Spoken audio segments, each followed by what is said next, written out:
The video games industry is one of the most innovative and fastest growing industries in the world. The men and women of this industry work tirelessly to provide entertainment for the masses, and some of these provide the music. Music that we love. Music that we listen to when we're enjoying ourselves playing those video games. Video games. Music that we love. Music that we listen to when we're enjoying ourselves listening to video games. Video games. Do we even know who these people are? No. Would video games be the same without them? No. What you're about to hear. Good afternoon, evening, and welcome everyone. It's afternoon somewhere. It's the afternoon evening. Yes. Welcome to another episode of The Average Giants. I apparently have a super duper radio voice today. Hello everybody and welcome to the Average Giants radio program. Here I am with my main man, Average Gamer, and you can call me Zanzibar McFlurry. Well, Zanzibar, I just want to say thanks for having me on the show today. No, thank you for being here today. And I'm here with my obviously Latin lover, Craith. What? What? See. So apparently I didn't read all of my notes this evening. Oh, anyway, what are we playing today, Zanzibar? We are playing. You can just call me Giant. Okay, Giant. We are playing. We are playing Crawl and Parallax. We're playing Crawl and Parallax. Yes, so we actually have Barney Cummings coming on. I'm going to call him right now to see if we can get him in the call. Hopefully. Did my phone just go off? Yes. Hello. Hey. How's it going, Barney? Good. Very good. Good. Hello. So, before I'm just about to start the game up, would you mind giving us a quick synopsis of what the game is for everybody that hasn't heard of Crawl? Sure. Crawl is a multiplayer dungeon crawler, I guess a lot inspired by Gauntlet, except that all the monsters and traps are controlled by the other players. So it's local multiplayer with all your friends controlling all the things that are trying to kill you, basically, while you try and do standard dungeon crawlery things, killing monsters and buying gear and all that kind of stuff. So, my roommate and I, which is Craith beside me, we've been playing this for a solid 2 or 3 weeks now. I gotta say, I am so excited to be able to show this on the show. So thank you for joining us. No, it's awesome. It's really cool to see people who've heard of our ridiculous little game and who can actually find people to come and play with them. Yeah, we're kind of lucky that we have a couple people around us that are able to do some couch co-op. Yeah. Yeah. You know, for Canada being kind of a desolate wasteland in the world of gaming. It was a frozen hostile wasteland. Calgary actually has a little bit of like a good streaming scene, so that definitely helps. Yeah, so, cool. Tell us about the style here, because this is so ridiculously retro, and I love it. Yeah, I mean, I guess a lot. It was when we quit our jobs to make our own game, I was just really sick of doing 3D stuff. I'd sort of been doing 3D stuff in the industry for a long time, and I was just really bored with it. And when I was a little kid, I did a lot of pixel animation, and so I just thought it would be kind of really fun to go back to that and just do, like, I guess the whole game is kind of nostalgic for me anyway. Like, the design and everything about it was kind of, you know, me just enjoying memories from when I was a kid and trying to, I guess, like, make them modern and cool. And so it seemed like the right thing to do the art in the same way, make the art just like all the stuff that I remember from when I was a kid from arcades, but made a lot more how it was in my head, instead of when I go back and look at those games and realize how terrible they actually look, to try and, update it a little bit. They're beautiful. What are you talking about? I think mostly that's in, like, when I go back and I'm playing like an old Zelda game, and I remembered like doing all these like really badass attacks and stuff, and then I go back and look and it's just this one frame of the sword sticking out in front of the guy. I'm like, oh man, there was heaps more going on in my head when I was playing that. And so I'm trying to like recreate my terrible, like my misremembered version of the game instead of how it really was. Oh, cool. I do remember we used to have a Kickstarter watch for Indie Game Magazine, and I remember seeing Crawl on there a while back. You guys did make the Kickstarter? I'm not quite clear. we hear this so much. So we didn't do a Kickstarter. I think the marketing from the Greenlight, when we first did our Greenlight trailer and that went around, I think there was heaps of people assuming that was a Kickstarter. Oh, crazy! But yeah, we've been terrified of the concept of doing a Kickstarter. I know a couple of people who've done them, and it's just the most harrowing and nerve-wracking thing I've ever seen. Seeing these guys go through it, especially how much it always tends to sort of stay below how much they're asking for, and then suddenly spike up in the final 4 days or something. I don't think I could live through that. That makes a lot of sense. Kickstarter can be really stressful, and especially nowadays, Kickstarter is becoming less and less of a thing for gaming, I find. Yeah, I guess part of it is the stress, but part of it has also been I'm not actually 100% sure about how sort of appropriate it is for a lot of game projects, and there definitely are certain things where Kickstarter is just absolutely perfect for it, but I think the way that it's become just a standard kind of revenue gathering technique for a new game coming up, I'm just not sure. I don't know. Yeah, I just don't quite understand.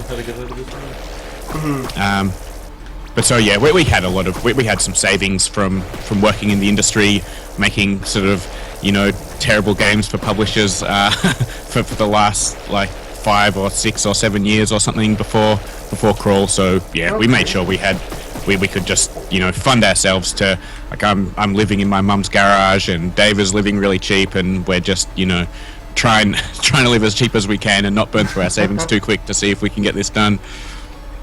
Is it worth it, would you say? With the amount of time that you guys have spent on Crawl, would you ever go back to bigger industry titles? Nah, definitely not.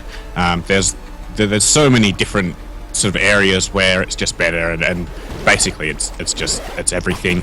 I really like dealing with people who play the game as if they're just humans. When you're working for a big company, you're just so separated from that, and there's this huge kind of marketing and PR department between you and the people who enjoy the stuff that you make, and so you're almost not allowed to really talk to anyone about it because the company needs to be on message and all this stuff. So and that's half the fun, is I just made a cool thing, I want to show it to the people who are into this stuff and talk to them about it. So yeah, that's been a really fun side. And I mean, working on small teams is just I've worked on teams of lots of different sizes, and I've got to make projects where I'm sort of doing really impressive stuff because I've got 5 or 6 people working underneath me, and it's I spend every minute just managing and talking to people instead of actually making games, which is what I like. So yeah, it's definitely what we want, and we don't want to grow and get heaps of people or anything. We just want to stay tiny and make games that we can make just between the two of us. Oh, that's cool. And this is such an amazingly the pixel art that you guys have done in this game, I would say, is probably second to none that we've had on the show. Cheers. So I wanted to take a minute to explain just what everybody saw there. So what happens? 3 people are ghosts and 1 person is a living person. And the ghosts get to go around the room. If there's a pentagram on the floor, we get to come up as monsters to try and kill the person. Or there's also traps spread out throughout each room that we can take control of to try and kill the person. Whoever kills the person then becomes a person themselves, and they're the living creature. And then if you're the living person, you can go and, right here, you're buying equipment. That makes it easier to kill everybody, and you're gaining levels. And once you gain enough levels, you can actually teleport to a boss. And if you kill the boss, then you win the game. But we're also evolving monsters at the same time, so on both fronts it gets more and more difficult. Yeah, it's it started with just me wanting to make a little dungeon crawler because I like animating monsters, and thinking it was a really cool idea to make all the monsters controlled by the other people. because then I don't have to make AI, and it also means that they'll automatically have the best possible AI.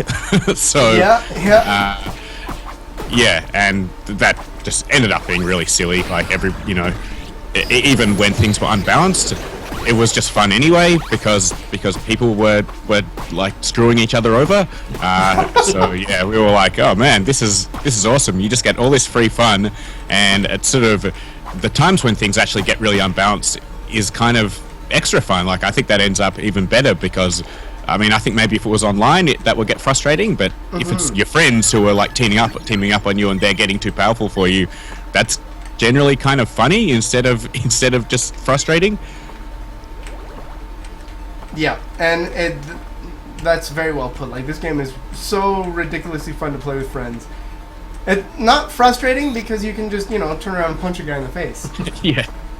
Which makes it a lot easier. That's the best part of couch co-op. The thing about me right now is that I'm being quiet right now because I actually haven't had a chance to play this before. Yes. Yeah. So now I'm focusing and playing from a blind perspective. I was a little bit confused at first. Like, yeah. Then I realized, I can touch people. It's definitely got, I think it's a little bit deceptive. It's got more of a learning curve than most kind of party games that fill a similar slot. So I think, it's got a bit more to kind of learn than you would expect. And, in early access, we haven't got sort of all the full tutorial and all that kind of stuff in there yet. It's also just an arcade game. Yeah. That brings up something that I wanted to talk about, though, because this is on early access if people want to pick it up right now. Yep. Yeah, absolutely. Yeah, early access has been great. I think there's a lot of games going on early access that maybe aren't so appropriate for early access, but definitely for this, because it operates, I guess, more like a sport. I mean, any sort of competitive game, you need a million games being played and people kind of highlighting bad dominant strategies that are coming up and things like that, and there's just no way between the two of us and our little group of friends we could actually get the amount of testing done whenever we put new content in. We just release it on Steam, and then within a day, like, people have played a couple of hundred games and can tell us, right, this was overpowered, this balance was wrong on this item. And yeah, we just couldn't do that ourselves. And do you find that's exactly what you're using for most of your gameplay testing? Is the people on early access? So we do have a good group of friends that it's really important to do testing with, kind of when we're implementing stuff at the start, especially for the AI, because it's the AI is operating in a way where it's really just trying to emulate what a real person would do. We kind of need to do some playtesting with people first to try and figure out, okay, well, this is, you can't just program the AI to do the ideal thing, because people don't do that. And so we've sort of got to copy the ways that a real person will, I guess, like, misuse a specific monster. And so it's good to, like, put something in and think that it's going to work like this, and then get our friends around and realize, oh, they all actually use it like that and like that instead, and so do some tweaks to make it so that the way that's kind of natural to use it is a bit more close to how it should be used. And then we'll put it out, and then people will give us feedback for the more delicate balance sort of thing, like, oh, this guy's a little bit underpowered and it takes longer to kill a guy with this weapon or whatever. So it's, we get testing just wherever we can, basically. Yeah. Actually, that makes a lot of sense. The best thing for testing has been the YouTube videos and streaming, just because people just speak their train of consciousness out loud as they're playing it, and so if they're confused by something, they're just telling you, like, right then and there. Whereas if we get people around and either we get our friends to play and they already know the game, so that they're not getting confused, or we go to these sort of local game developers meetings and we get people to play it, and because they're playing our game, they're just being really polite to us, and they'll be like, I will see a guy not understanding something and having a terrible time, and then I'll ask him about it afterwards, and he'll be like, oh yeah, it was fine, because he doesn't want to be rude to me because I'm standing right there. But someone on the internet doesn't care about that, so they'll just be like, what the fuck is going on? Oh yeah, totally. Yeah, that makes a lot of sense. So there's a question in the chat: is when you die, you turn into a ghost? Yes. You little imp. Yeah, so the ghosts are just an empty form for being a monster. So you've got an avatar to see what you're doing and to go and inhabit the traps and the pentagrams. I am not good at this game, I tell you what. Yeah, I mean, it definitely takes a few games. I mean, Yeah, I definitely. think the main thing is learning the different monsters and learning what they do, and that's something I've been concerned about for a while. Is that I think if you're learning at the same time as other people, it's all right. But if you're going into a game where you're learning and everyone else knows what they're doing, it's not a very good environment to actually learn how the monsters work in the first place, because you generally just be killed before you figured it out. I'm okay with that. I mean, I'm totally sucking, but... You got that. That was you that got What? it, wasn't it? No, that's just the PC. Oh, the PC. The player character got him? Oh. PC, the personal computer. So I would love to know a little bit more about that too, because one of the neat things about this that you guys have is you'll have unlockables. So you have, like, my character has a bunch of different gods unlocked and stuff, and that's kind of how you choose which monsters you get to play, correct? Yep. Yeah. We've been. I don't know. I guess I just really like the concept of being in a dungeon, being like a bit more kind of horrific and sort of a bit more Lovecraftian and a bit less Tolkien. And so yeah, we've sort of got a lot of this weird deity netherworld kind of theming stuff. What? Oh crap. Oh no, this is not going to end very well. I'm trying to poison you. Maybe The unlocking stuff is a little strange for a multiplayer game, because we can't really gate like give you things out based on how well you did, because I feel like that would encourage people to just intentionally lose to each other in order to get the unlocks. So yeah, the multiplayer focus makes it a little bit strange, but yeah, I mean, it's definitely been a fun thing putting in the unlocks and trying to sort of get the mechanics that maybe people want to have played quite a few games before they'll understand it a bit better, and yeah, put them a couple of games in. Definitely. Have you found that you guys have a better reception because you're sticking with the couch co-op? I mean, we definitely have just a million emails a day of people demanding that we put it online, and you know, a lot of angry from people saying that it's really lazy of us to not do online and all this stuff. But I guess when we first started, I was like worried about that. But then, well, firstly, I realized that if somebody wants to play the game enough that they're actually really angry that you know they can't, like, because it's not online, then you know that's pretty positive. Yeah, definitely. That's a good way to look at that. Enough to be like to write us an angry email because they actually really want to play it. So I'm like, okay, I guess it's actually not something to feel too bad about. I'd feel probably worse if they just didn't care at all. That is a good point, though, with the fact that, I mean, it's better to have some form of a response than absolutely nothing. Yeah, exactly. You know, if they just didn't care, then yeah, you know, probably means that the game just doesn't interest them at all. And I mean, personally, local multiplayer is kind of what I've always played. Like, I grew up in a household with a lot of kids around, and so, you know, all my memories are Mario Kart and GoldenEye, and you know, going to the arcade and playing Gauntlet and Street Fighter 2 and all that stuff. And that's just what I've always liked. I like those name drops. We played like Left 4 Dead and things like that when we worked in the industry, and we had a group of eight guys with the game around a LAN just sitting there at lunchtime. So that was really good. But yeah, I've just never got so into online stuff. So, and they're just, when we started making this, there just wasn't anything around to actually play local. I think since we've started development, there's been all Sports Friends and a whole lot of awesome, silly local multiplayer things coming up, and so that's been really good to definitely. see. It feels like it's a proper market now that has people who are actually willing to, hook up controllers to their PC and plug their PC up to their TV in front of the couch, which I've been surprised at because it's a lot of effort to go to, So yeah, we're definitely very glad that people are getting into it.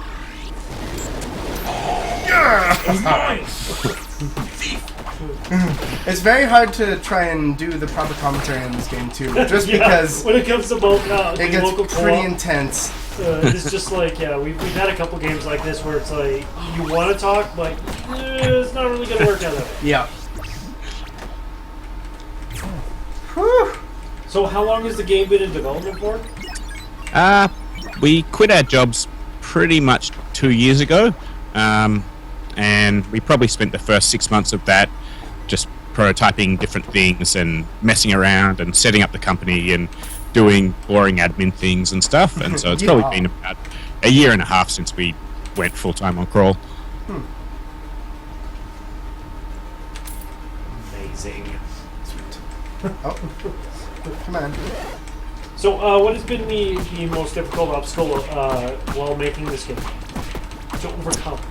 I think really probably the same for most indies, but just marketing, just getting to people to know that the game exists.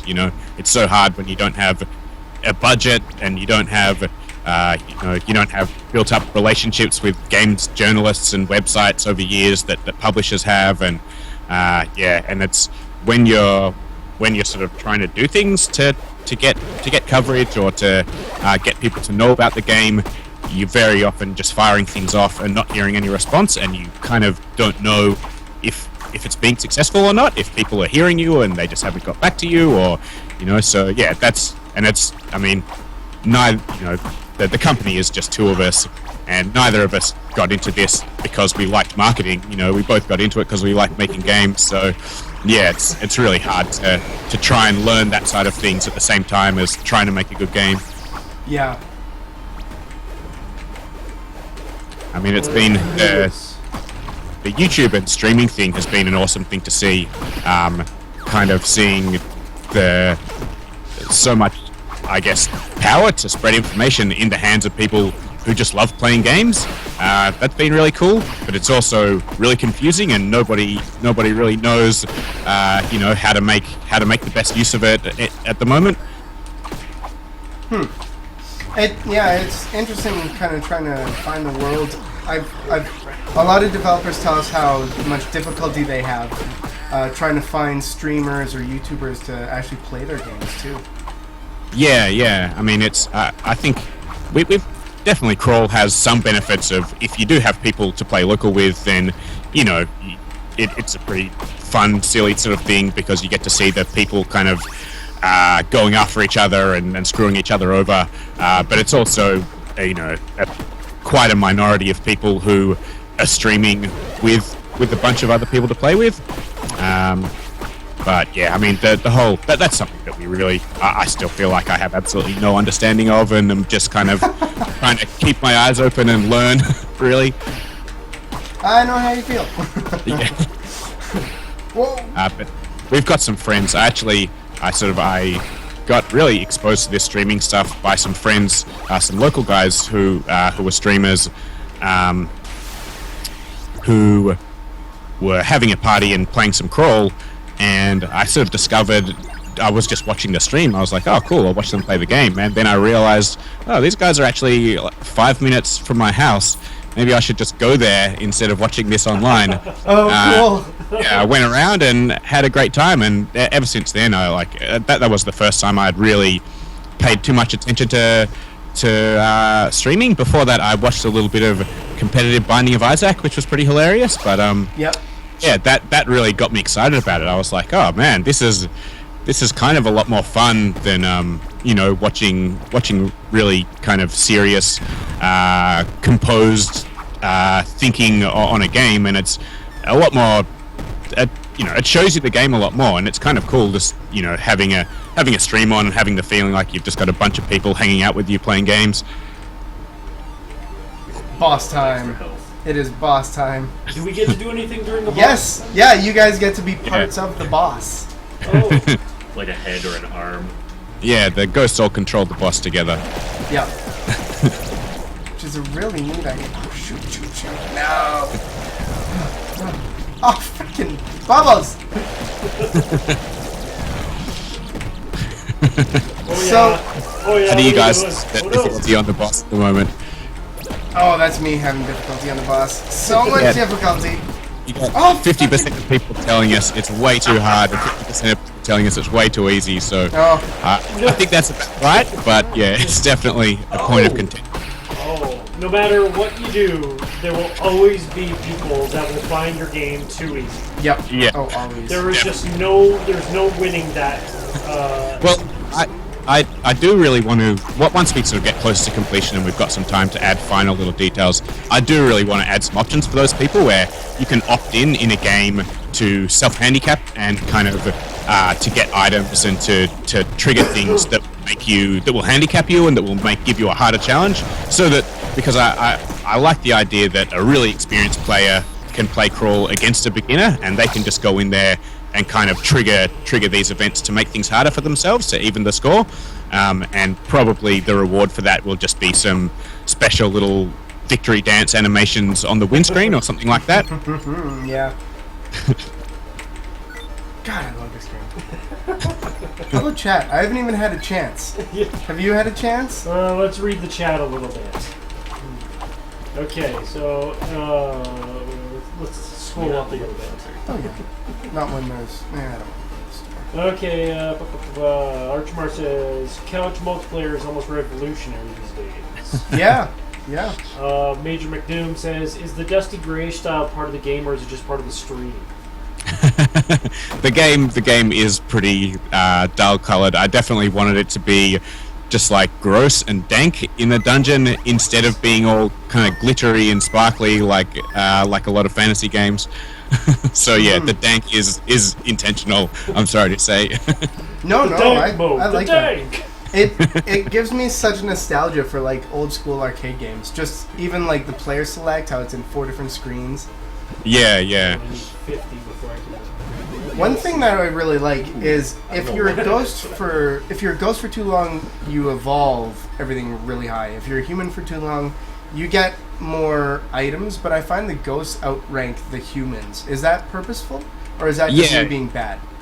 No. I mean, there's definitely a few situations that'll come up that'll bend the balance a bit that we still need to do some tweaking. But yeah, generally, I sort of I like to have it so that when you spend a lot of time as a ghost, you'll come back with a lot more power to be an effective hero.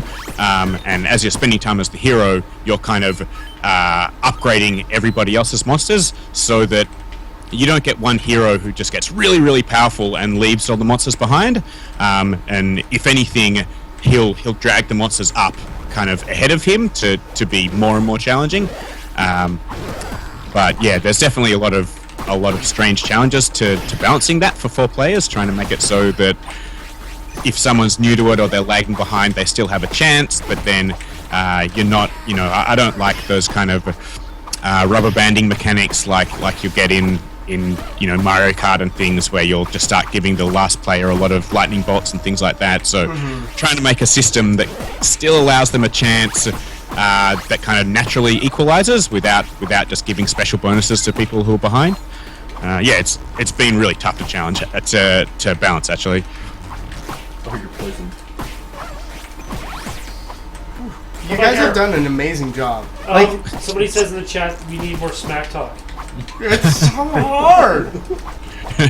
Don't have time for smack talk. It's pretty intense. What do you think of the Oh game? yeah, Craig? What are your Unspell your favorite parts? what? Whack it in my tool shed. Hard to pick just one thing. Ah! Come here. No, wait.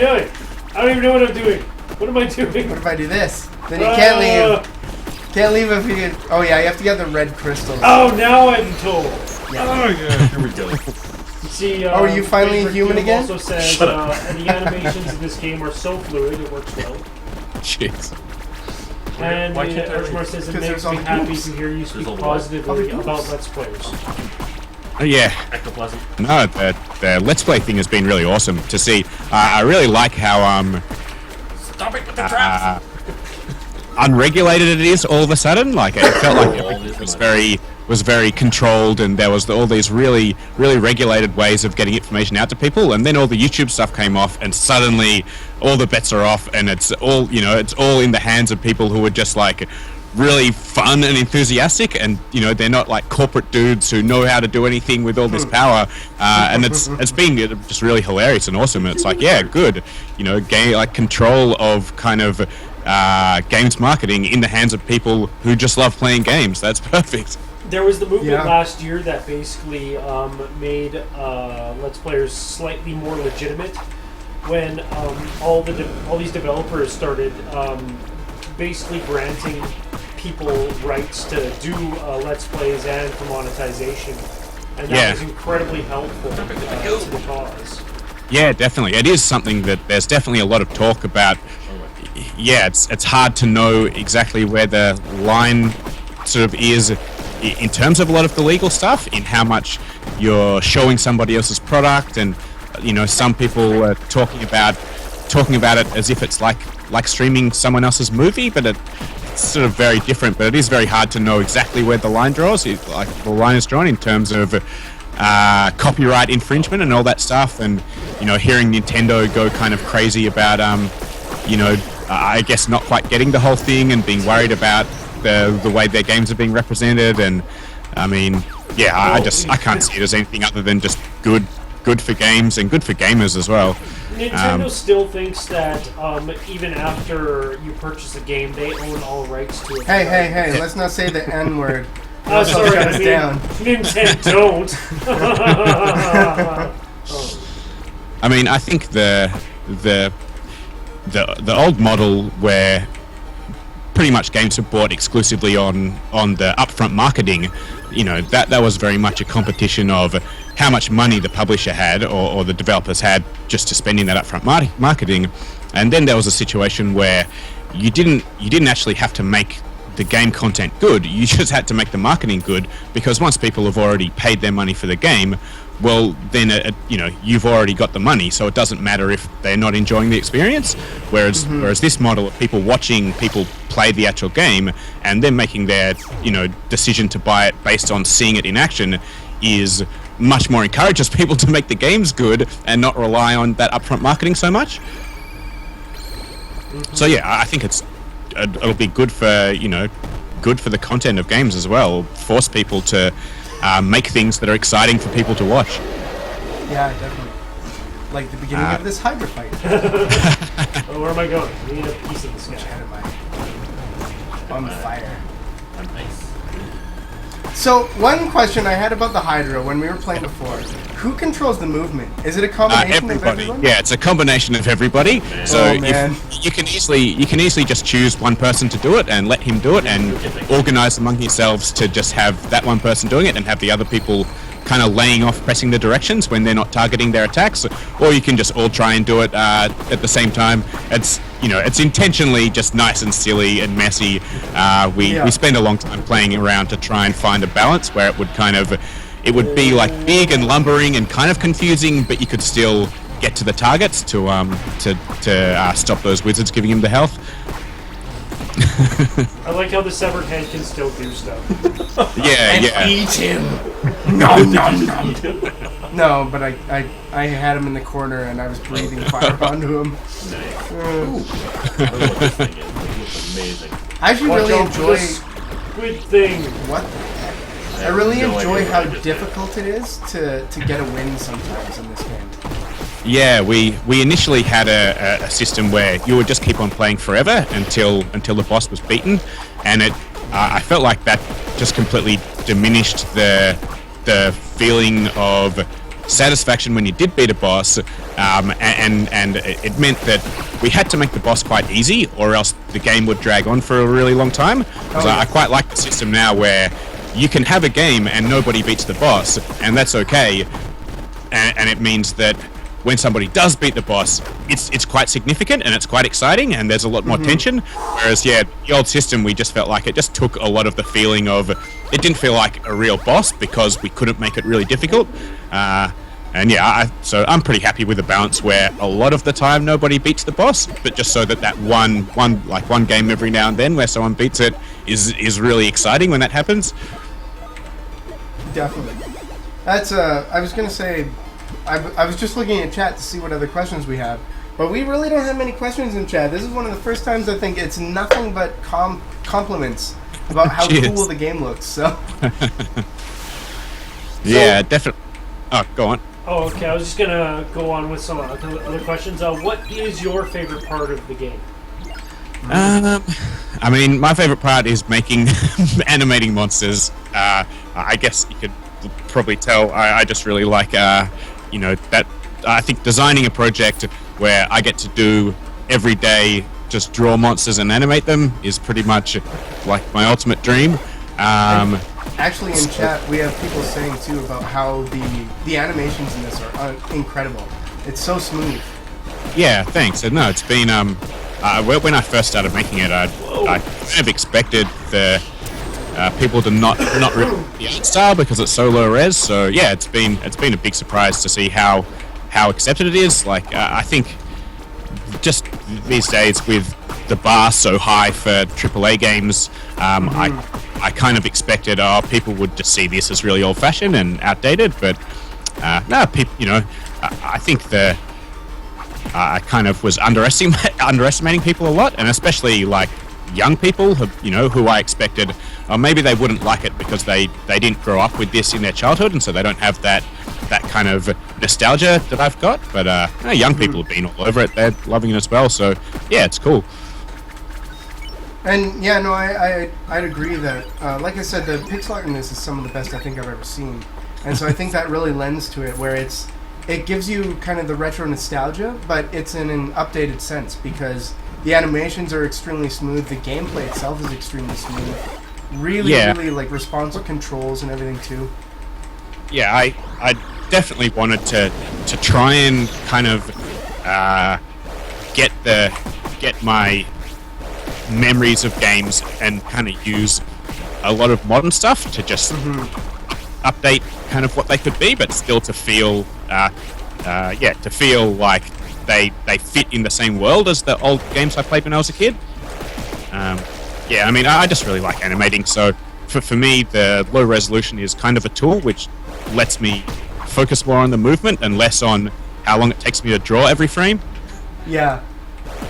So, with the thing, I mean, there's just me doing the art, so with trying to make a thing that's going to have, I don't know, maybe 60 monsters or something, having an art style where I can make monsters really, really quickly without spending forever, and also without showing my weaknesses. Like, I think my 3D modeling and texturing just isn't quite as good as my drawing, and so I'd rather do hand-drawn stuff than 3D model stuff.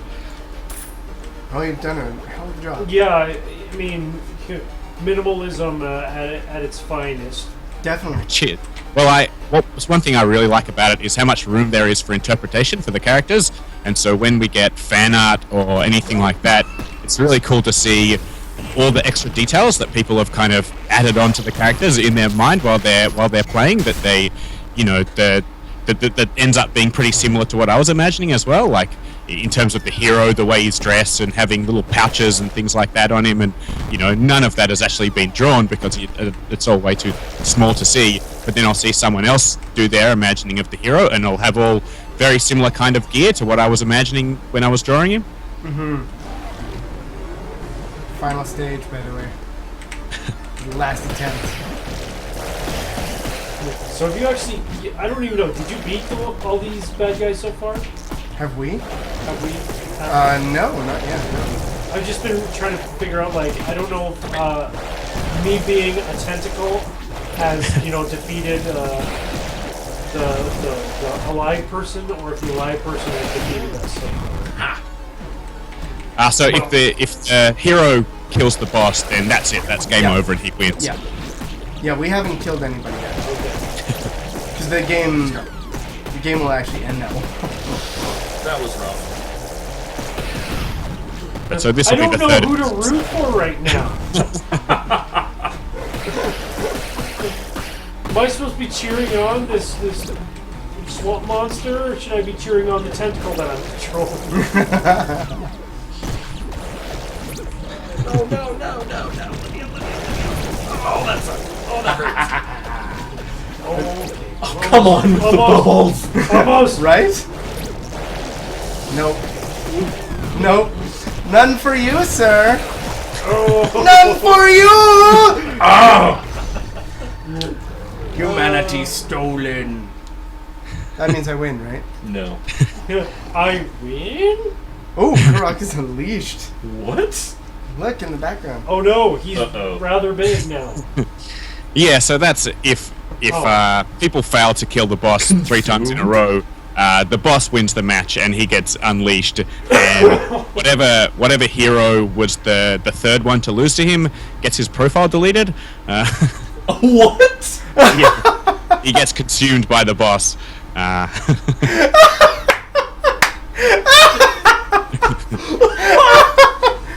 By the way, I'd like to point out that the CPU got first place. Oh, really? Yeah. I got So- second place. Giant got third place.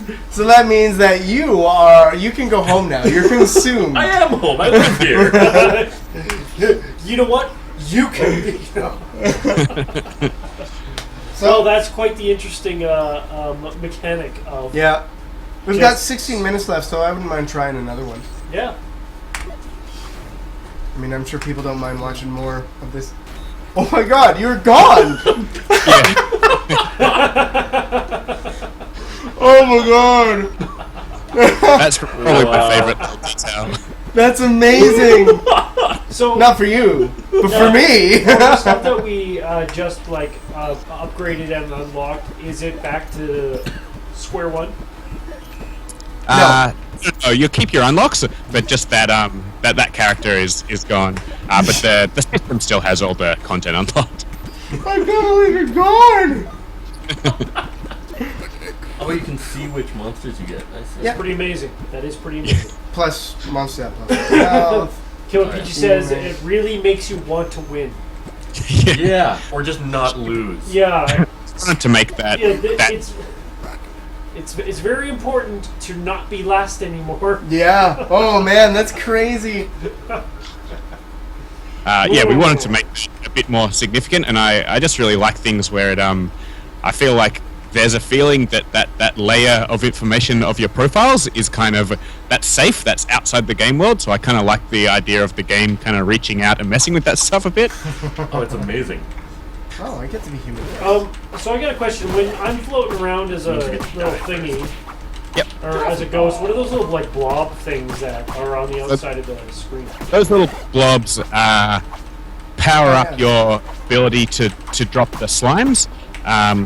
So if you collect them, you'll have a little bar that builds up above your head, and you can, when you fill that bar, you'll get a little colored blob that kind of follows you around. That means you've got a slime that you can drop, and you drop the slime by pressing B, and those slimes are just little AI helpers that you can use to lock the hero in the room, obviously because the hero can't get out of a room till all the monsters are dead. So if there's a lot of traps in a room, you can drop some slimes, and then you can shoot him with the traps while he's chasing after the slimes.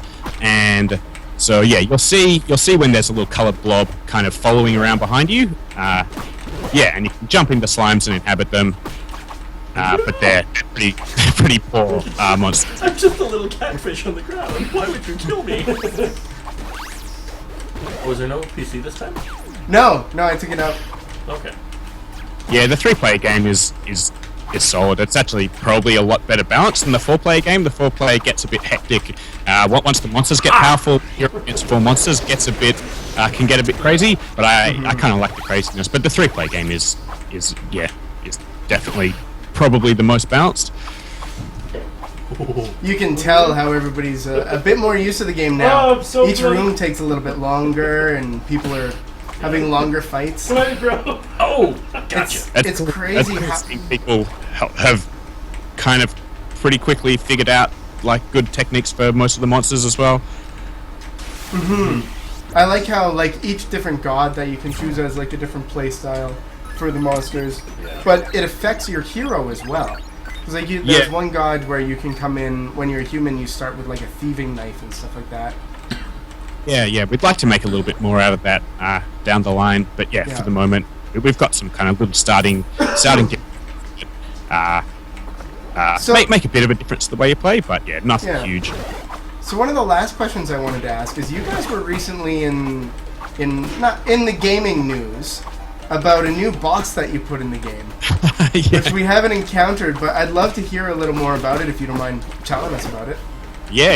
Is this the Gabe Newell yes. boss? Yeah. So I just basically my buddy Dave, who does all the programming for Crawl, has been away having a baby, and so I've been kind of left alone to manage this next update myself. And we've kind of hit our target for most of the things we needed to do recently, and I was just like, I've wanted to do this silly thing for such a long time, and it's never really been high enough priority to actually go, look, can I spend a few days doing this, because we've had so much important stuff to get in there. And so finally it's like, I feel like, there's just a little bit of time to do something silly, and I had this picture of Gabe that I drew ages ago that I just really wanted to animate. I kind of I really like putting I guess stuff in the game that's kind of a reflection of our real life story making the game. We've got this taxman monster in there who just comes up very rarely. Ask about that. So he, we announced our launch date, and then we're all trying to build up some awareness of what our date was, and then suddenly the tax guys told us that even though we had filled in all the forms and we were kind of we were set up to sell the game in the US, there was just some random wait of up to potentially 30 days before the IRS would actually put our name on this necessary list to actually receive payment. And so we were just like, oh man. So we had to tell everybody, sorry, what we've just been telling you is different, it's been delayed. And so, we just made it into like a thing and put it in the game, and so you can now fight the taxman. And it's the same with Gabe. It's just like a thing from our real life. Like when you're, I think, like starting up a little company and trying to sell an indie game, it's like everything is about, can you get on Steam, and just sort of treating it like basically Gabe Newell is some kind of massive god, and you've got to appease him by doing all the right things to get on Steam. And so that's kind of how it felt to me, that he was just like this godlike, ridiculous character. And I always just wanted to put him in there in that form. But he's not actually. We haven't put him. We haven't released the update yet with him in. Oh, okay. I did send Gabe an email just out of courtesy to say, to let hey, him know. do you mind that our stupid little game is going to put you in there, and give him a chance. But no response yet. The plan is to put it in next update, and if there's some reason why anyone has an issue with it, then we can easily just take it out. But that should be really cool. I was about to ask. I'm like, are you worried about the wrath of Gaben? Yeah, one of our previous guests felt the wrath of Gaben. His special technique of removing your game from Steam. Exploded! Nicely done. Thank you. I'm gonna have to kill you now, but well done. I'm sure you'll take it in good fun. Sorry, go ahead. I think worst case scenario is we just have to take it out, but I think that seems unlikely.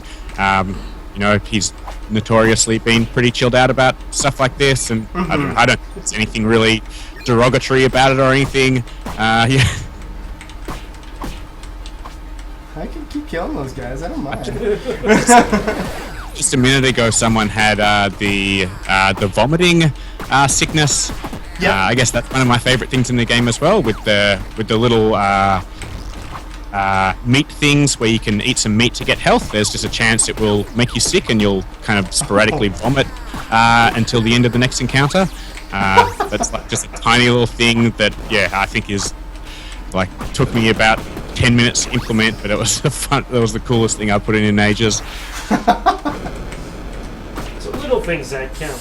We asked this question to every developer. With every game made, there's always the occasional glitch. What, in your opinion, is the most hilarious glitch that you've come your across? favorite. Your favorite glitch. I mean, we've had, I think, there's been a lot of things that kind of were glitches that we've ended up just deciding are kind of cool. A lot of things to do with the slimes. Like when we first put the slimes in, there was kind of just obviously the possibility in the code for them to be inhabited by other people's ghosts as well, and that ended up being something that it seemed really silly at the time, but just because it was there in the code, it's like, actually, this is actually a really cool thing. Let's just leave it so that you can hijack somebody else's blob and ride them around. Yeah, I mean, there's been other things like being able to, when you go into the boss room, and the boss plays his intro animation, all the ghosts get kind of frozen on spot, but they can wiggle left and right, and that's just become a thing that, like, you know, we definitely would never have designed, but now that it's in there, it's kind of cool, and it just is like the tradition that you kind of run up to the boss and get frozen and get to just like wiggle left and right and do the stupid little dance while you're waiting for him to do his spawn animation. I like this knife fight that we got going on. And I'm just throwing balls of Yeah, you're making it very interesting. I gotta do something. Come on. Oh, gotcha. God dang it. Has there been any feature in the game that you have unfortunately needed to leave out?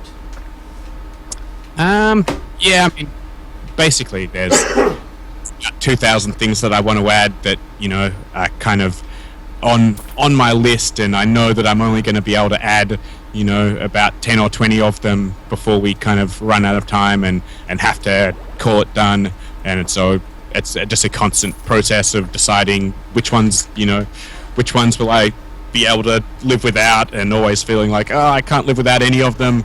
But yeah, there's heaps of stuff. I mean, bosses, you know, I'd love to make so many more bosses, but they take a really long time, and, you know, we're trying to stick to a schedule so we don't burn through all of our savings while we're making this. So yeah, kind of, I guess we'll have to see. But there's also the chance with a lot of that stuff that after we sell the first version, after we sort of go live and call it done, if it's successful and, you know, we kind of have enough money in the bank that we can afford to keep on adding stuff to it, then, you know, I'd like to keep supporting it for quite a while to come, and just adding cool stuff for free when I feel like it. So hopefully most of the serious features will end up in there anyway. Yeah, there's a few monsters that I really liked the art for that I've implemented, and they just didn't feel right. So there's like a fire wolf and a big hound dog that, yeah, I just have never been able to get them to work, even though I think they look cool. So That's yeah, I don't know if they'll make it in there. Maybe one day. I just unlocked a beholder, so I'm pretty excited about that. We have 4 minutes. Yep. You got 4 minutes to gain a level and beat a boss. And kill a beholder.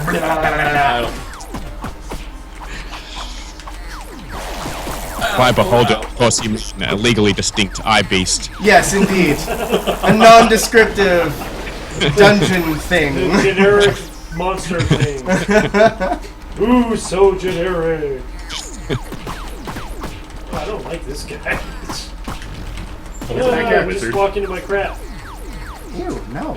Walk into it. Walk into it. Oh, nicely done. Ah, leave you.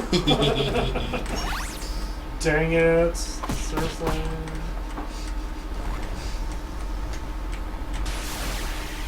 That is fun. Health recharge there? Or what was that? So teleport to Teleporter. Teleporter. Teleporter. Oh, a non... A hero blade. I can't believe you guys aren't taking any of that. Oh, we're playing. Hey, where'd I go? Oh, there we go. Oh. Right now I just get to be this thing. There I'll add my classic styling of balls. What? Throwing balls at you. I love this little, I don't know, it looks like a lungfish. It shoots spines. Yeah, I'm not very I'm good gonna at that assume it's guy. a fluke worm. That's one of the things that we decided pretty early on, that we didn't want to put names for any of the monsters in there, because I like the just stupid nicknames that people come up themselves. Nice. And so there's a lot of times where I've come up with a name and it's what we call it, but then we just let the community kind of communally figure out a name. And there's a guy who kind of wears a mask and throws like an orange blob kind of thing, who I always thought of as this like really intimidating like shaman guy, but then the community just started calling him Gumdrop, which diminishes like how kind of intimidating I'd imagined he would be, but it's also kind of I'm happy to now just stick with Gumdrop.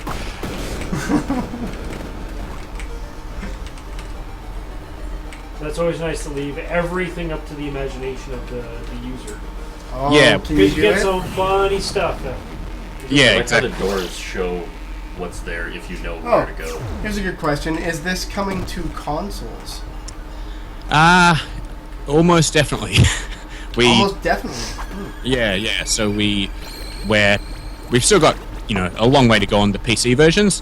On the PC version, just to get all the content in there we want, all the bosses, all the environments, all the extra little mechanics, and get the balance just right on a lot of things. And that's sort of a lot of time-consuming work. And there's only two of us, but as soon as we're further along with that, then we're looking very seriously at Xbox One and PS4 to do proper console versions. I mean, considering it's local multiplayer, couch co-op, it's pretty much made for consoles. So we'd love to see it in an environment where people are more likely to have a whole lot of controllers around their TV. Hey, don't scare my wizards off. They're nice guys. Oof. That hurt. Oh, I'm that guy. Why am I that guy? You can hit the. I was gonna say Z to get out of it. Not anymore. Whoa! Come back here. Heal now.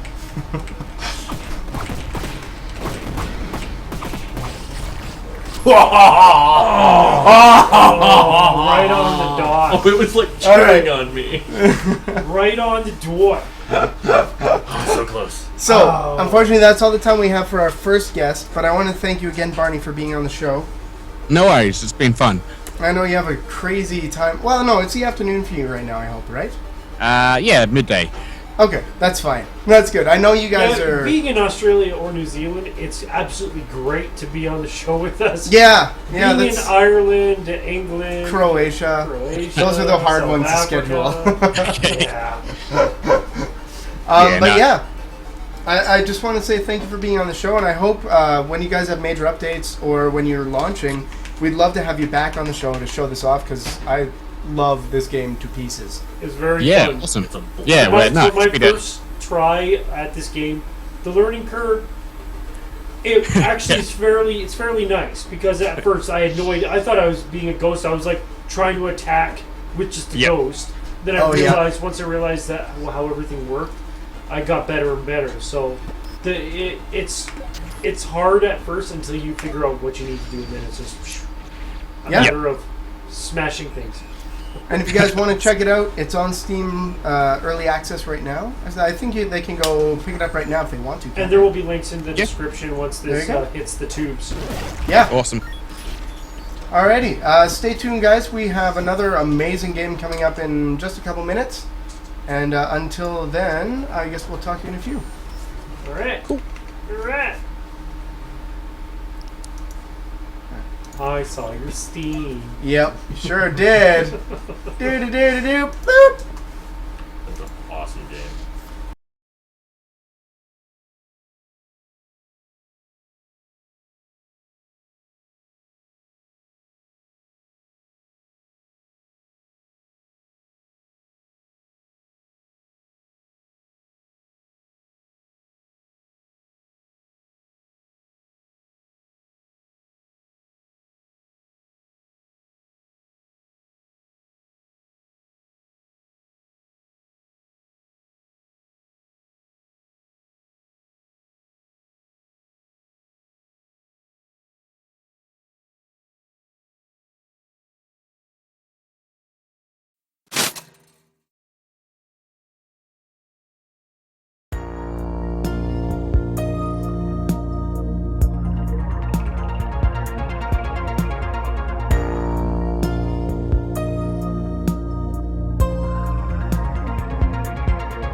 Welcome back to the Average Giants game show. Today we're going to be playing Parallax. And I spelt it wrong, so I apologize.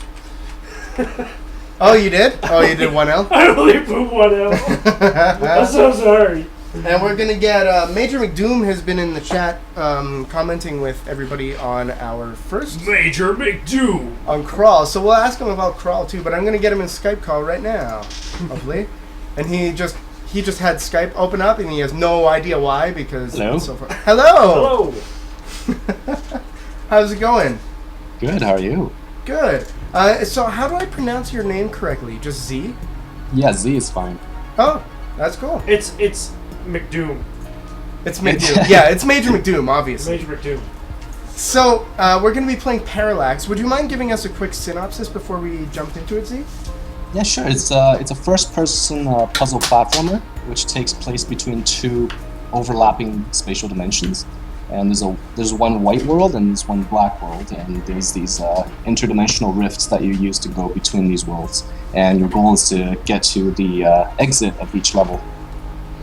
In a nutshell, this is probably the best use of lack of color I've ever seen in a game. Minimalist textures. Well, you'll see. I remember it just popped into my brain what it was about. So when I first saw the preview for this, I'd say the closest thing that it reminded me of was Antechamber. Yeah, that's a good Yeah. one. But, A lot of people say that, yeah. Yeah. But again, it's only from the first glance, which I know for sure that this is definitely not going to be Antechamber. Yeah. So I've done 2 levels. How dare you? How dare I? Let's go right into it though, because it's so neat to just look at. Yeah, I fall in love with the minimalist stylistic games like this. So when I first saw it, I'm like, ooh. So, fellow Canadian, I should say as well. Z is from Winnipeg, which is cool. No way! Yep, I'm Winnipeg. Go Jets eventually! Eventually. What was some of the inspirations that you had for the game? So, yeah, there were actually no inspirations for this game, I would say, that were intentional. So this started off as a school project, actually. So we basically made the game based on some course requirements. So the requirement for this game was simply to innovate in terms of technology. It was super vague. So we were like, okay, let's make an interdimensional puzzle platformer. And that's basically how it started. And at the time, I played a bit of Portal. And so, we weren't trying to copy Portal or anything, but I'm pretty sure, we referred to the game a lot in our design, in terms of, design principles, not in terms of, the mechanics or anything. Level A1. Mm-hmm. Complete. It's really... So where do you go to school? Is it like a gaming college in Winnipeg? No, actually, so I was originally from Ontario, and I was going to school in Queen's University, and I was studying computer science, and this course was a game design course. Oh, neat. I also used to live in Toronto, but I was doing audio engineering. Oh, sweet. Yeah. Ah, this is so cool. I love everything about this too. That you've purposefully done this kind of like the sound is minimal, the graphics are minimal, but everything is very, very tightly finished. It's very polished. Mm-hmm. It's very clean. We definitely wanted there to be very few distractions from the actual puzzle of the game itself. So. Mm-hmm. So if people want to pick the game up, is it currently available now? It is. It's on Steam, it's on Humble, and itch.io. Cool. What is the price for people like me who want to throw money at it? It's $10. Do you want to find a link for us, John? Very respectable. RESTECP. Oh. And then here. Respectable. Oh. Okay. I get it. So currently, how large is the game? It's about 150 megs. Or, I mean, for levels. Oh, okay. How long is the game? There are 4 chapters, each with 8 levels, but you'll find that the difficulty ramps up significantly after the first chapter. Oh, okay. Yeah, so like it takes probably twice or 3 times as long to beat the later chapters than it does to beat the first chapter. Makes sense. Was the ramping up of difficulty hard to basically do? Like, how hard was it for actually making the game balanced? Yeah, it was definitely kind of a challenge. We designed, we didn't design the levels in order, really. We kind of just, sometimes I would design a later game level, and sometimes I would go back and design an earlier game level. And it was pretty challenging to kind of get the learning curve right, because sometimes I'd have to go back and make certain levels easier or harder, depending on how well things go. And it turns out like the learning curve as of right now isn't perfect. Some people find that at some point you're just thrown against a brick wall and it just becomes way too hard. It's kind of hard to gauge these things because some people, it's different for every person. Mm-hmm. Mm-hmm. Oh, definitely. Again, like we said in the last game, there's always going to be the person who will beat this in 14 and a half minutes and another person that will never beat it in their lifetime, because that's just the way people are. Yeah. Oh boy. I think I got it. What are you thinking of? This is interesting. This is really... You've really got to think with portals. Shh! You try and play the game! Ah, I did it. Oh.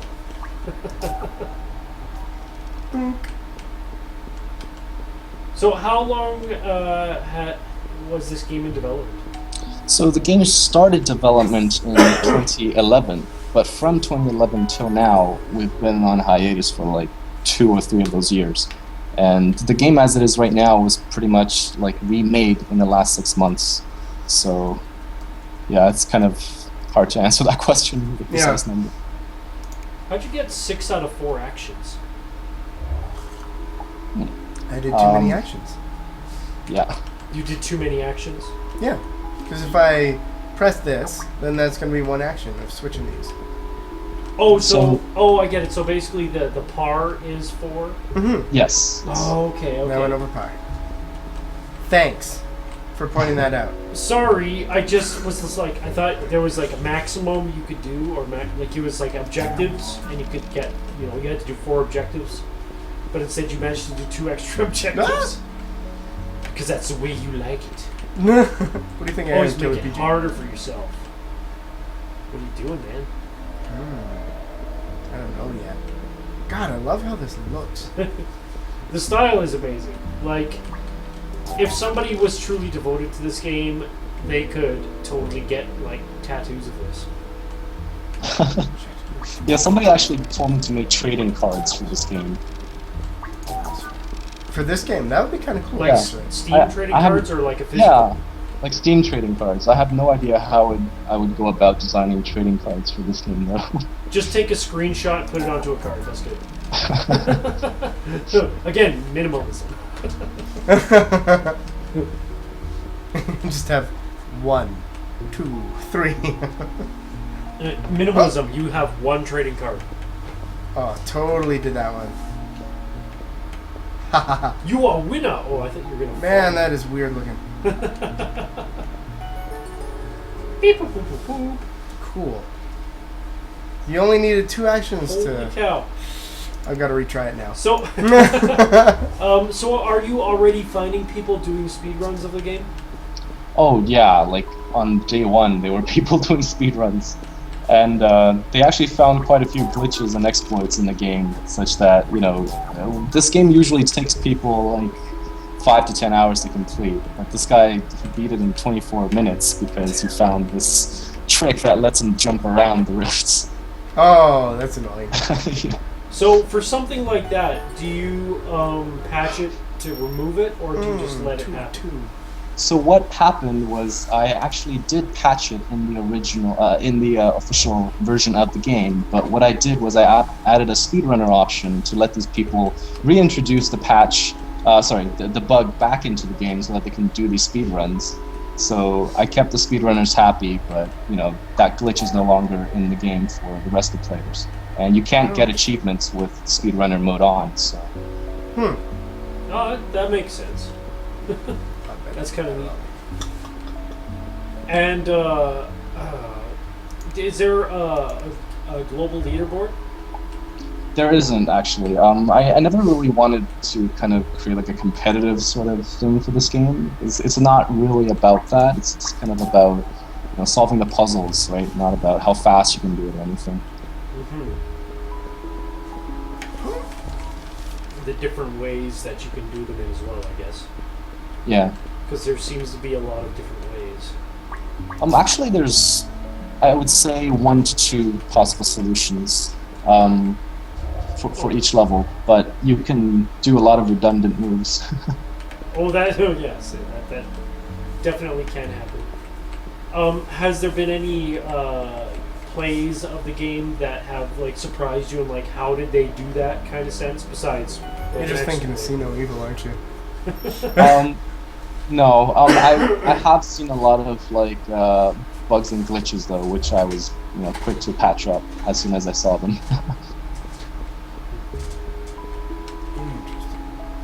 Yeah, I mean having like a game destroying exploit kind of defeats the purpose of the game, of course. Yeah. You're okay with people finding a couple shortcuts here and there, but something that could basically break the game is a little bit too much. Yeah. And it would kind of make the required number of moves meaningless, right? So. Yeah. So for the average human being, like gamer here, I'm pretty average.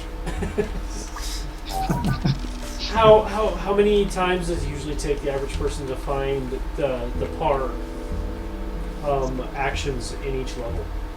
I would say it's a lot more. It gets a lot more challenging toward the later parts of the game. In the first few levels, it depending on how careful you are and what kind of style of player you are. So some players like to experiment. They like to just walk around and see, and just press buttons and see what does what. So they end up getting a lot of redundant moves. But some players like to figure everything out before pressing any buttons. So they're more likely to get the par number on the first try. I will definitely get it on the second try.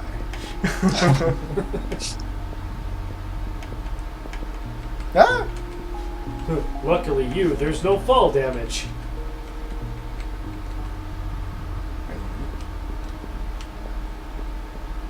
This is one of those games that you just have to sit back and just enjoy. Yep. This is also a great game if you're a backseat gamer. No, you shouldn't. Why did you do that? Yeah. Why did you press that button? Don't press that button. Oh, it's like I'm living with you all over again. Yeah, I never did that. I was the casual observer. I never actually said anything. What you guys played was Halo. And oh, hey, perfect. Oh, hey, look at that! I got one on par, first try. Sweet. So the time, there's no, is there a part-time as well? Originally we were going to have something like that, but it ended up being just useful for the speedrunners. Oh, yeah, right. Yeah, some people have mentioned, like, why do you have a time, but it's not actually important? So, yeah. I thought about taking it out, but then the speedrunners would be like, hey. So the time that you see there, does it get recorded for like personal reference? It doesn't as of right now, no. Okay. Oh. Ooh. Well, that's fun. A new mechanic. Nice. I really love the UI in this game. Yeah, we had to keep everything in the black and white style, including the actual interface itself.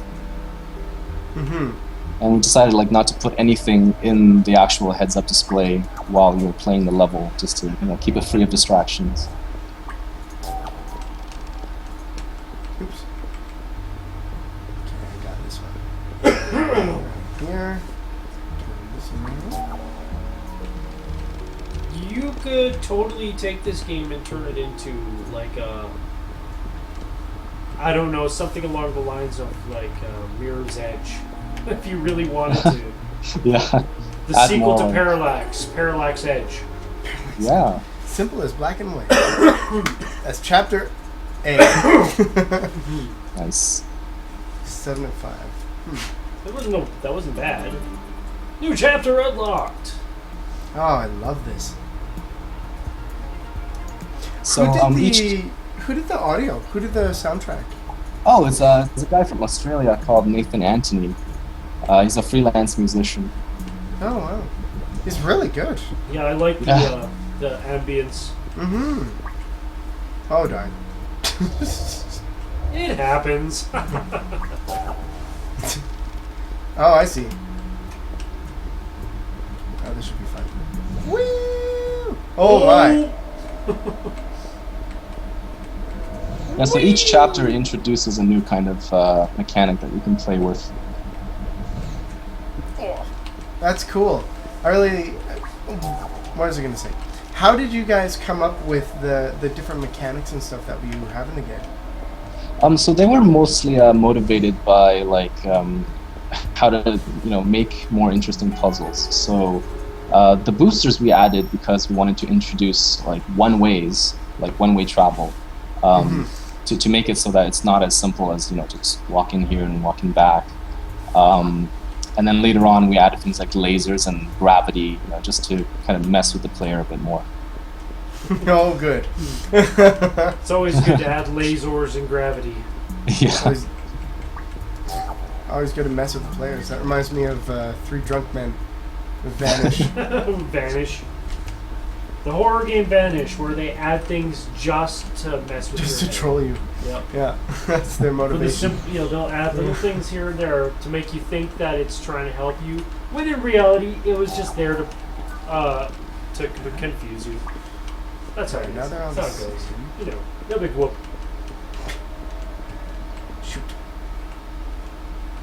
Okay, so they both have to. So for all the features that are in the game, what features did not make the game?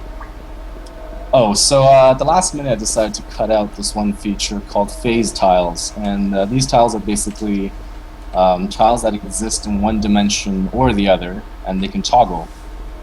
So, like if you were to activate them with a switch, they would like be transported to the other dimension.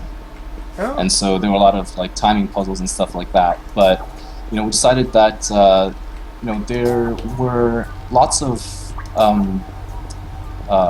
mechanics already, and if we add this new one, then each mechanic isn't fully explored before introducing the next one. So we kind of decided to take that one out. And also the visualization is a bit difficult, right? Because everything is just completely black and white. So if I wanted to add a new kind of thing, I have to make it look black and white, but also not look like something that's already there. And there are very few ways of doing that without making it confusing. And I guess the other feature that you kind of had to take out was LSD mode, where there's every color just all shifting. And There are, somebody actually did request that feature, and I said that's a bit too much. Yeah, that sounds a little bit. I'm trying to break your brain, not make it melt out of your head. Yeah, there are color schemes though, so some people don't like the black and white, so I introduced like color schemes. Oh, cool. Yeah. Can you change them currently, right? Yeah, you can. You can go into the options menu and go to video and advanced, and there's the color schemes. Oh, yeah. Ooh. Turn off vignette. Oh, negative. What would you Yeah, like so to see? one of them is like just complete inverse of the default. So Whoa. Does anybody have epilepsy in this chat room? Oh yeah, and you do have a colorblind mode as well. That was one of my next questions. Oh, that was added on April Fool's, and That's funny. I forgot to take that one out. No, that's hilarious. Yeah, we'll do no pro blue. Changes the game completely. I want to do the red and blue, but yeah, that one was bright. It was orange and blue. Was it orange Are and blue? you colorblind? Wasn't it white and gold? Oh.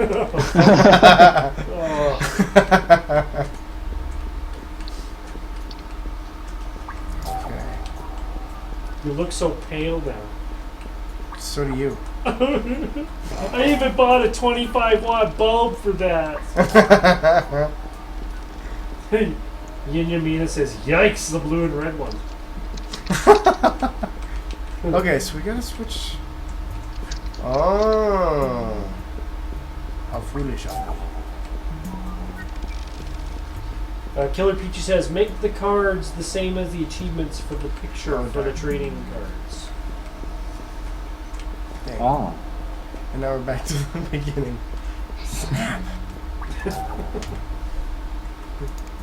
Yeah, I think this level is where a lot of people say that it suddenly ramps up in difficulty. Yeah. Should we do Game Boy Classic? Game Boy Classic is green.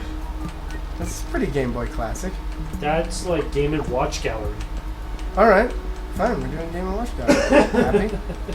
This is like a Tiger game, one of those Tiger handhelds.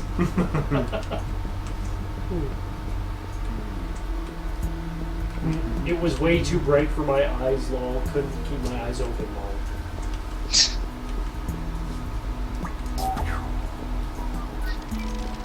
Oh no, right. That's not gonna work.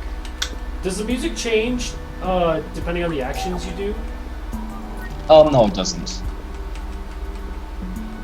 I guess it was just very well timed with him pushing things.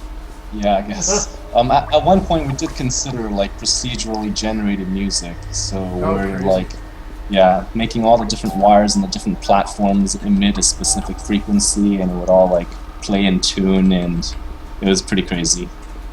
It just got too complex, so we decided not to do that. That would be crazy. The next game will be the music and visual. So, That's funny. You were just talking about Mirror's Edge, and now Mirror Mask is playing Mirror's Edge.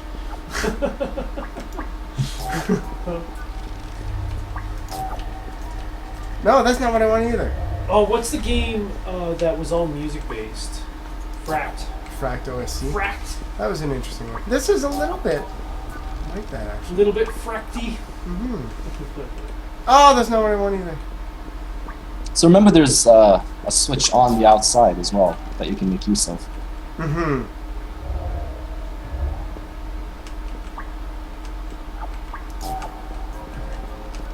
Do you take the comparisons of your game to other ones as a compliment, or is it just kind of like, eh? At the beginning, like, we were a bit sensitive to it, so people kept saying like it's emo Portal. I kind of like that one personally. We kind of wanted to avoid being compared to other games at first, but now it's kind of like it doesn't really matter, because that's basically just how other people sort of get a basic gist of what the game is like superficially. So we stopped caring so much. There's still the occasional person who will just assume that it is just a clone of one of those games like Antichamber or Portal. So you can't really do anything about those guys. So yeah. Even though it's completely not. Yeah. Like there's no comparison after the first 5 seconds of playing the game. Yeah. But I know how people think. They just think about the sounds and the initial visual cues that kind of set off their brains is. Yeah. It's like round things that take you from one place to another. So. It's a coping mechanism. I don't know. Still. I don't even know where you're going. Oh, I need to flip that last one. I'll keep in this one the way it is.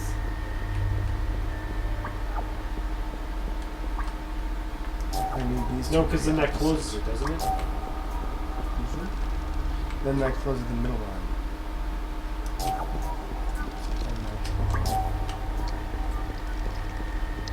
Nope, that's not what I wanted. So it's this. You have possible 9 combinations of turns, spinses. Spinses. Oops. 9 combinations. Yeah. How so? I thought it was 9 because there's 3 in. But I can't flip each of them individually. There's only 2 switches. Yeah. I'm just gonna stick with it since I've already said it. There's approximately 73 combinations. Oh, jeez, I gotta stop saying I'm just gonna keep saying numbers. I'm an old man, so There's gaming exactly licenses. pi combinations. Thanks, PG. Appreciate that, buddy. Remember that the next time I'm stomping you in Game & Watch. Watch, Peach, you'll beat this in like 4.5 minutes. Be like, what? I just did it while with one eye open, while I was eating some Cheetos, because that's how I am. That's how it works. Oh, Get it? You get it? 33 out of 4 actions. So you only need to do 4. Yeah. Jeez. Yeah, I guess with these, it Y'all ready looks for like this? it's pretty easy to overanalyze things. 1. I'm pretty sure I would overanalyze it. So it's good that he's doing that, because, you know, then I don't look so stupid. I'm sorry. 2.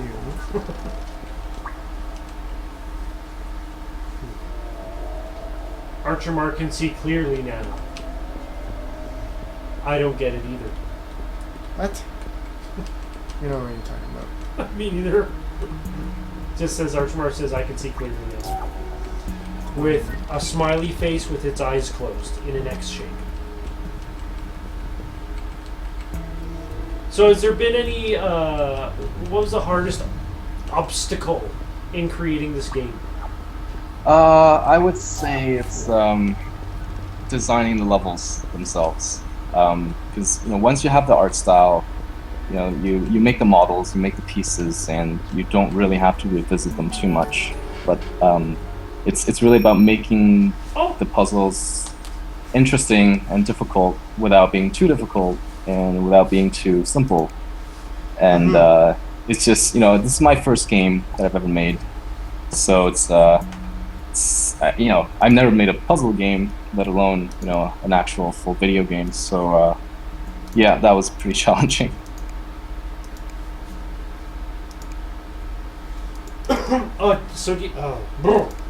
Oh, totally. Yeah, exactly. Scratch that, reverse it, start over. So do you have like books full of sketches on different level designs? Oh yeah, we have lots of different sketches for the levels, and we also came up with this schematic diagram notation to better visualize like the pathways between the 2 dimensions and stuff. So yeah, it's kind of at one point we even had to make like a puzzle generator or a puzzle solver to just to quicken the process of discovering whether or not a level that we made is actually solvable. Wow. Yeah, so that became a crutch at one point. So we were like, okay, let's just not do that anymore, and went back to doing it in our head. Yeah, we got better at designing the level over time. So the process of making the levels changed a lot. Yeah, this looks incredibly break your brain style on just the fact that you have to think about 2 opposing planes Yeah. to solve one puzzle. So in essence, yeah, you have to draw 2 worlds to make one. It's Yeah. crazy. And as we ask everyone, including our last developer, Were there any hilarious glitches that you found? Yeah, your favorite glitch. Oh, yeah, definitely. Well, one was back when we actually had each platform physically simulated. So instead of just being still like they are now, they actually like wobbled a bit when you were walking on them. And they would also be affected by your weight distribution. Oh, wow. So at one point we had one number wrong, and so when you spawned into the world and you landed on the platform, everything just started spinning like super fast, and it would keep smacking you into like the death plane, and so you would die and get respawned back on the platform, and it would smack you to death again. And so that was one hilarious glitch. So basically, there's going to be a new feature in the game called Jello mode. There was also another glitch that was found by some of the speedrunners, which is that a lot of the laser traps I set up later in the game, they had this exploit where you could just walk right under them. So, the first time I saw it, I was like, what? Like, I couldn't even believe it. So, yeah, I set up this laser trap and he just slides right under it, like, in one of the shooters. First try? 9 of 9? Oh, yeah. Sweet. Alright. Oh, new level, new color scheme. New scheme. Ooh, green. So green. Minty. This is super green. Emerald green. It's super green. It's a mint berry crunch. Mid-berry crunch. Oh, interesting. Rotating platform! Okay, that's not good. Oh man. Being in the passenger seat while watching this game is... What? It's very difficult for me to see to figure out what's going on. Yeah. This game is it's a very private kind of experience, actually. Like, I find a lot that when people stream the game and they're talking to other people, they sort of take much longer to solve the puzzles than if they were just streaming from like a private session. Oh, that was close. No! Okay, that's fine. We're working with it. What did that do? Wow. Oh, okay. Oh, so there. So at this point, with the game being finished, do you have any other ideas or any new developments in the work? Yeah, so right now we're kind of just trying to push the game out to more people. So the players that have it right now, they really like it, but not many people know about the game still. Yeah. So once we get more players, maybe I'll think about adding like a level editor, so people can make their own levels and put them on Steam Workshop or something. That would be really cool. Yeah, and probably gonna put it on consoles, or add a new chapter as well with another mechanic. And then just to screw everyone up, put a third-person view. Oh, like a third-person view? Yeah, so you get to see the person, see your character. Why? going through the puzzle. That would What? be interesting. It wouldn't work. Maybe it's like a though. penguin, because it's black Oh, and that'd be amazing. white. Or panda. Yep. But the penguin would waddle, though. Yeah.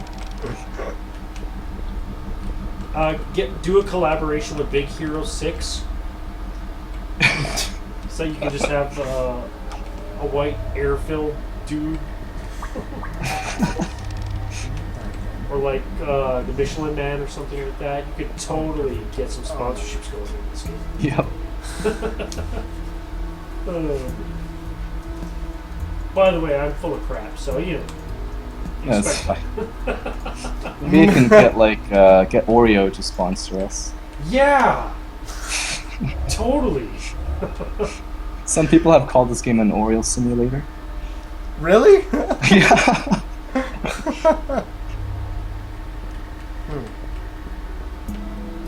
This is an interesting one.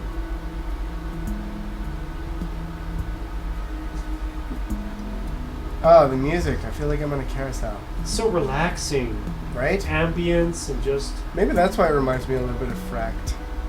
I think if it weren't for the relaxing music, people might get very angry at this game. It's a very good use of relaxed music in that way, then. Yeah. Oh. Come back, bro. No, be chill.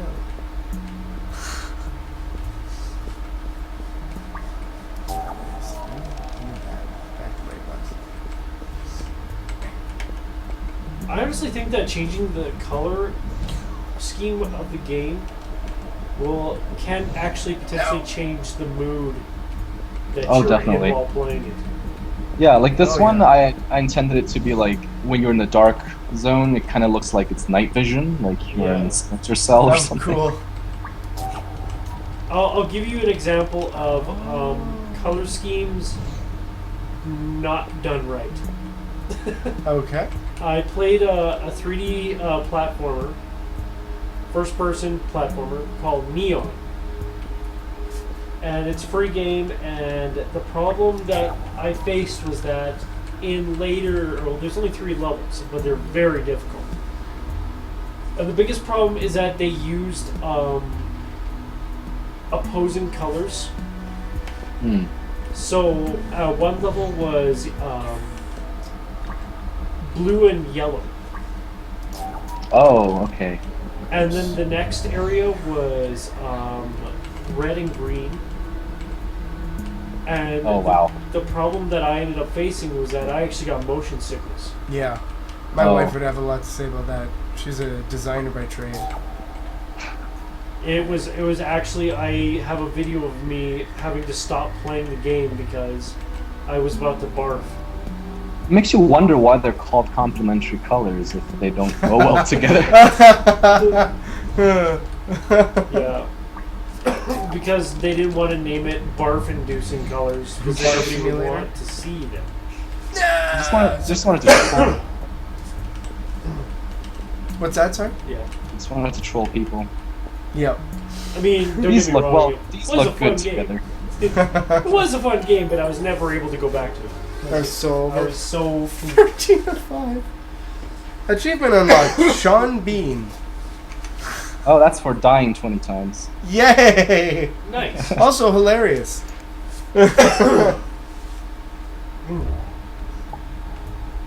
Someone mentioned to me that he actually died 25 times on screen, so I was like, got the number wrong. Oh, okay. Actually, we'll just do this. Not that it really matters. Color scheme. Oh, thank you. Thank you for the reminder. This is gonna be the most colorful What's next? video ever. Ooh, Inverse. Yeah, vorted. I find that Inverse is really fun for people going back to play the game again because they get really confused if they played with the normal colors the first time. That makes sense. Then, yeah, they think they remember a place, but it's actually the opposite place. And Oh, that's it messes funny. with- Okay, so then you go. Boop, boop, boop. I don't know why I had to add in those sound effects. I apologize. What? Whoa! Okay, that's neat. I totally just missed that looking at the chat. Oh, nice. Archmar says, I am Baymax, your personal puzzle companion. Big Hero 6. It looks like you didn't know what he meant by that. It's Big Hero 6. Yeah, I haven't seen Yeah. that movie yet. I've seen the character. Mm. I'm so out of it. I know, it's just because you made a joke about it. Yeah, I know. Isn't that weird? You can make a joke about a movie you've never seen, just as long as it has nothing to do with the plot. Oops. What am I doing? Here's a fun anecdote for you. I used to do killer Dr. Evil impression when I was Oh, I get it. 12 years old. And the thing is that I didn't realize that I could do it because I'd never watched the movie before. So people knew you could, but you didn't know you people could. knew I could, and then I knew I could, but I didn't understand why. What it was, yeah. Yeah, or like how that was an impression of a character I never heard of. So funny how it works out like that. Yeah. Wait, that's not what? Man, I could totally see people with a level editor on this just making some of the most craziest things ever. Oh I yeah. already have. Like stretch the abilities of the game. Ba-dunk. No, that's not what I wanted. And the most fun part is that because you have the speed, would you make it so that they could also manipulate speedrun mode for the Oh. for the level editor when you put it in? But what do you mean manipulate speedrunner mode? Like, you mean like enter speedrunner mode? Yeah. Yeah, like, I mean, in the level editor, like when they test it, it should be possible, yeah. Because you say that there's that one exploit that is available in the speedrunner mode that isn't in the normal. So Yeah, that's actually... Yeah, Nope. I mean, what I would most likely, what I would most likely do is just build the editor into the actual game itself. So, you can toggle the modes and color schemes and everything while playing the game. But you can also enter edit mode and you can fly around and drag the pieces.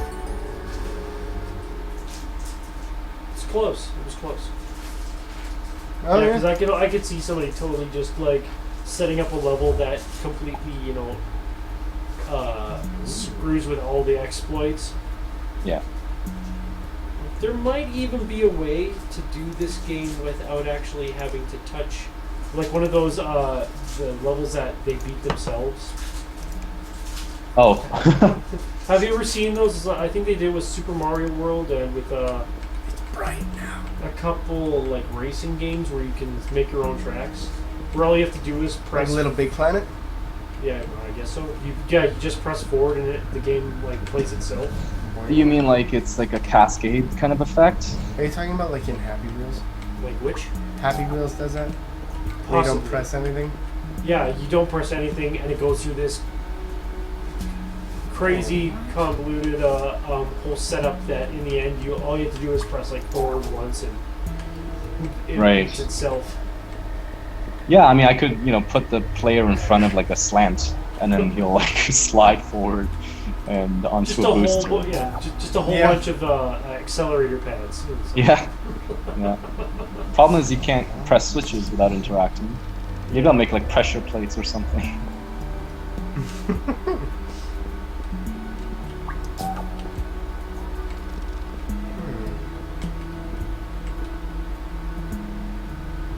That's not gonna help either. What am I hitting? Is it getting extra difficult now? Yeah. It's really interesting to think. I'm really quite enjoying it. Okay. So what is that gonna do for me? Yeah, this is a game that I could see if you were focused enough, like watching somebody play, you could be yelling at them. Yeah. I've had people do that in other streams. One guy was just like, "What are you doing? No, go back." So it's really hard for them to refer to the rifts, but like by name or something, because they're just rifts. It's like, no, that one, no, that one. Yeah. No, the one you just passed. No, like 30 seconds ago when I said it. Yeah. Hey there, viewers. There's a delay. Okay, you ready for the race? You ready for the races? You gonna click it and jump? Yeah. Boing. I don't think this is going to do anything. Let's see. And do you? No! Well, whatever. Oh no. I think maybe You have 10 minutes. Yeah. You got You can 10 do minutes. 10 You minutes. can do it. Yeah, pretty sure I can do it. Turn that one, right? Boop-a-doop-a-doo. And then go blink. And then we go like this. Huh? Ouch, my face. Nope, didn't work. Oh, but if that one is... Can we get just that one? Yes. Ow. It's interesting because we actually have some players who wanted the level to completely reset when you die. Like, somebody actually complained that it put you back where you were. They're like, death is not aversive enough. They're like, it doesn't make me want to avoid dying at all. Okay. Got it. Run, you penguin! There! Did it! Nice. Yeah! Apparently you lie, Giant. What? Well, that's just what Mars says, not me, man. What? Don't get mad at me. What am I lying about? Exactly, you lie. It's 10 minutes. It's 10 minutes. That's all I said. Hey, you didn't change your color scheme. I'm gonna. Change your color scheme. My scheme is incorrect. How bright will it be next? Ooh. Happy Easter, everyone!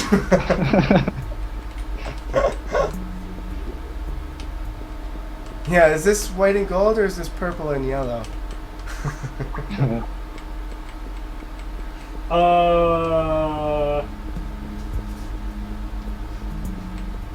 You're gonna start a whole new controversy, man. Shut up. Whee! Whoa!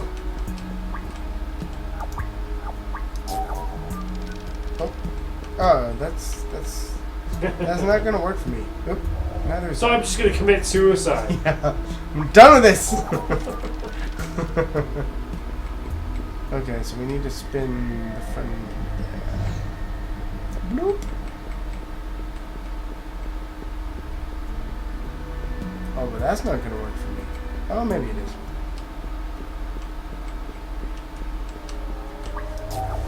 Is it just here? Okay.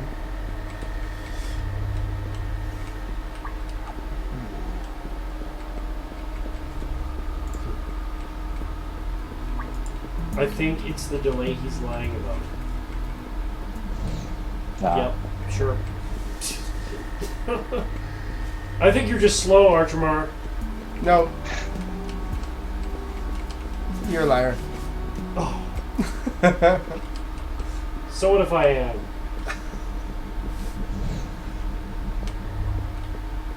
Oh man, these are getting complex.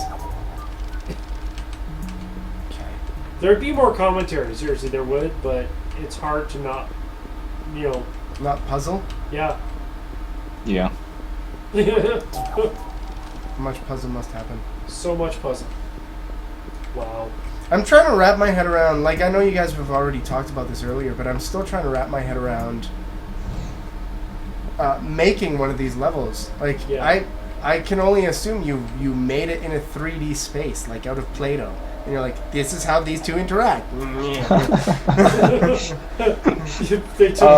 took the two planes and they said, now kiss. Yeah. So we actually go back and forth between our 3D level editor and our Photoshop diagram. So okay. In the level editor, we can toggle back and forth between the dimensions and see it in 3D and see how the level looks like. But in the Photoshop diagram, it's like, it's better for actually laying out all the possible paths on a flat one layer. So it's it's a pretty complicated process. That's cool though. You should make a video about that. Yeah, maybe. I think you really should, run people through how you do this, because I would watch that. Yeah. Maybe make it like an extra in the game, or like a secret unlockable thing or something. Just so people have to work for it. Yeah, maybe like commentary notes. Commentary notes. That would be interesting, playing a puzzle game with a commentary mode. I'm not sure how interesting they would be. It's like, No, this I think didn't it would be used pretty. to be here. You could totally troll people too. You add No, don't click that button. You I'm add just kidding. audio, You should. like you add like a spot where if a person walks over, you go, "Oh, don't go there." Just kidding. If you Just want to. kidding. I mean, if you really want to. I'm not gonna tell you that you're doing it wrong. What? Also, this just in, Might Be Giant is a horrible person. What? Such a mean idea. I think it's a great idea. Come on, we've played some games that are totally. He's mean and he's a liar. He's a very mean liar. Hey everybody, he's a phony. He's a big fat phony.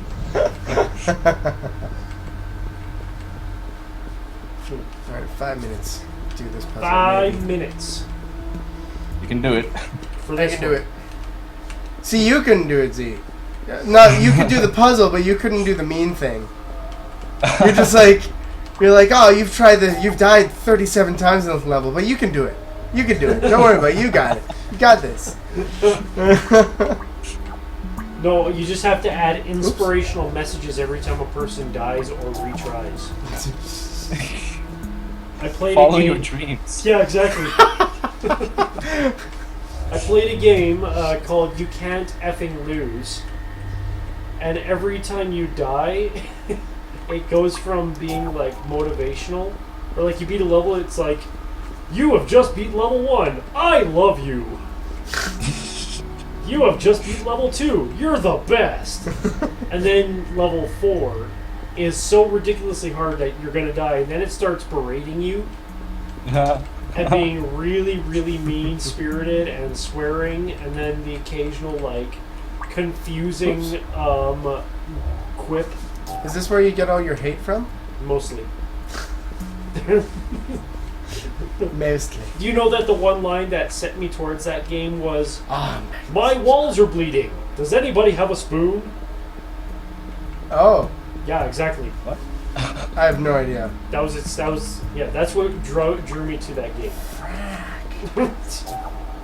You don't have to listen to me, by the way. I'm just trying to make him stop thinking about the game. Trying to distract him. It's working.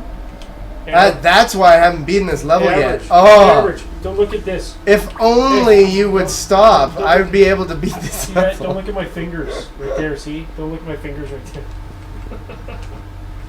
I'm a terrible person. At least today. I'll be nice tomorrow.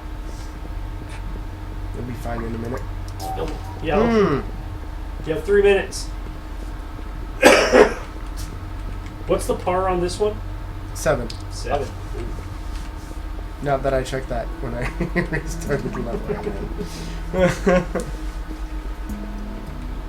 Believe in yourself and you can achieve anything. Oh, Lionheart Lisa. Oh boy. Oh, that's not gonna work for me. Shoot. Oh, jeez.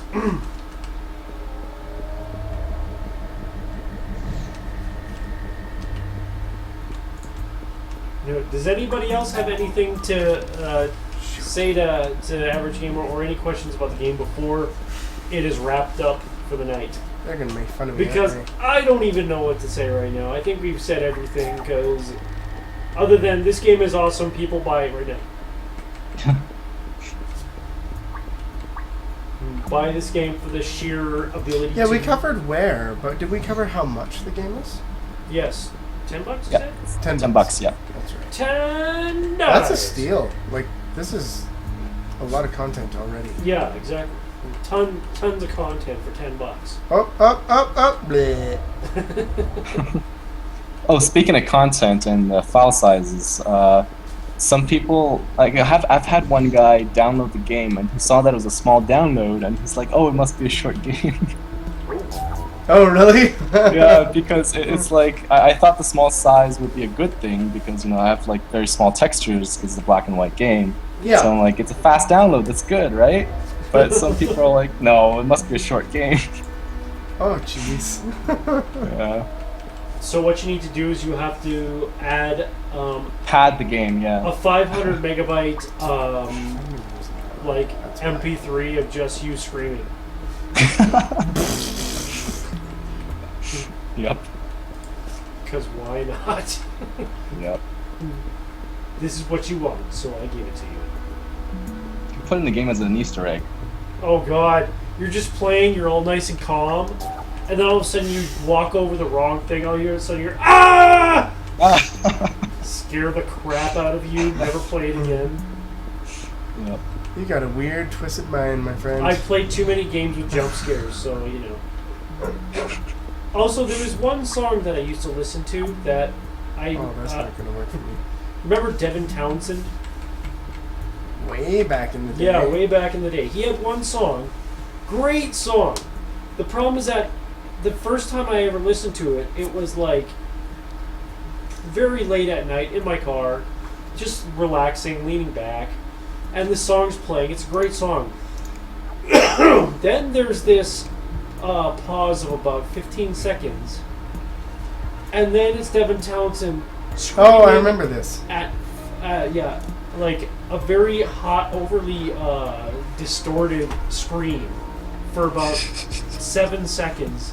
Enough for me to go from this to like Cocaine is a hell of a drug. shit.